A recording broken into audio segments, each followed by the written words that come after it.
Talking with UNCP soccer head coach Lars Andersson after the 1-0 win over North Georgia. And coach, tough match, goes to overtime. What do you think was the difference down the stretch?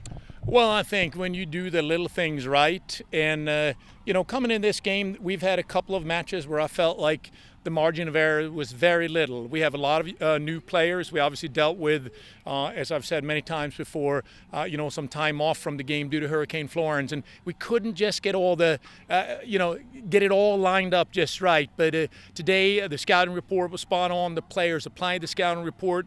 The players played for 90 minutes. That's another struggle we had in the last game. Yes, we get a 2-2 draw against Georgia College because we scored 2 goals in the last 4 minutes of the game, but we didn't show up the first 15. In this game, we played from the first whistle till we put the ball in the back of the net in overtime to win it. I couldn't be more proud, and as you probably noticed, Haley's out with an injury. Stacey Scott, who's our leading goal scorer, and fans that are new to UNCP Braves soccer may not know this, but Stacey came in and played 7 or 8 games, started as a center back for us her freshman year, so she's not unfamiliar with the position, but to have somebody like that who hasn't played a position in 3 years just step in and look so comfortable and just say, Coach, I'll sacrifice my stats, my goals. I'll get back there. I'll do what's right for the team and what's best for my teammates and I. And I couldn't be more proud of these kids. They were amazing today. And obviously a draw wouldn't have been the end of the world. Probably would have been pretty impressive. But you could kind of feel the tension with the team down the stretch here. You guys really wanting this win at home. What was the message as the match kind of progressed to try and keep everybody calm and focus on the game plan? Well, first off, we needed to calm the coach down. He was a little out there today, but Coach Padilla does a good job of making sure that I don't completely lose it.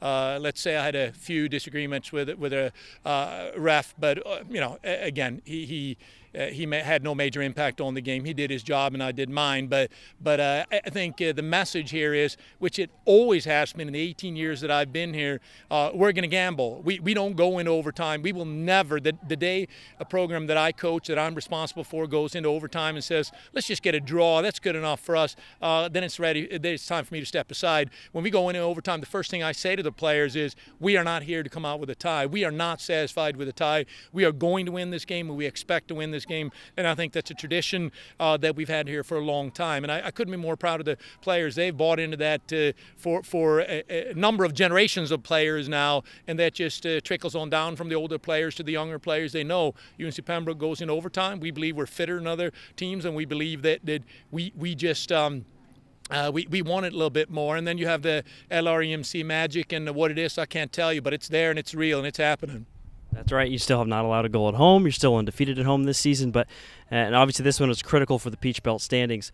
But what can you take from this match moving forward that you think can be a positive for what's going to be still a pretty tough slate here? Well, I think the biggest takeaway from this is things are starting to line up just right for us. And I'm talking about, again, doing the little things right. The margin of error in soccer is so minute. Of 4 of the losses that we have been by 1 goal. And that's a defensive mistake, that's a missed opportunity in the final third, but when you put the little things together, good things happen. And the biggest takeaway for me probably today is, again, playing from the first whistle till we put a ball in the back of the net to win it. You have to show up. You cannot take plays off. You cannot rest out there. We'll put somebody else in there. And this was a total team effort. We had a player coming off the bench in Riley who hasn't gotten a lot of minutes and didn't get a lot of minutes in this game either, who took an opportunity and said, Coach gave me an opportunity, Coach gave me a responsibility, and I'm going to take it, and she scored a goal. And we've talked a lot about Gina Ryan, of course, talked about her last week with her clutch save, but she's now the all-time leader in career shutouts with 25 of them. What do you think in her career? Obviously, she still has an entire another season to build on that mark, but what's the biggest area of improvement you've seen over the course of her career so far? Well, I think Coach Padilla has done an unbelievable job with Gina, and she's just growing more and more comfortable. I think the biggest thing is Gina has great command now. She's vocal. She takes charge back there. I think as a freshman goalkeeper, it doesn't matter how good you are and you have senior defenders in front of you. Maybe it's a little tough to, but she's a true leader back there. And then she is obviously an incredible goalkeeper. She has a calm about her. She's technically sound thanks to Coach Padilla's work with her, and she is the ultimate legitimate competitor. I don't think she's driven by individual accolades, even though she has absolutely received her fair share. But she is a true team player and makes clutch saves. She makes game-changing saves, and that's incredible to have. And you know, the goalkeeping, I've told you about the goalkeeping tradition we've had here. We've had so many great keepers, and I'm going to have to text Whitney tonight and tell her, and Whitney and I have that kind of relationship. I'll have to tell her, move over, Gina Ryan just surpassed you, and Whitney will laugh. And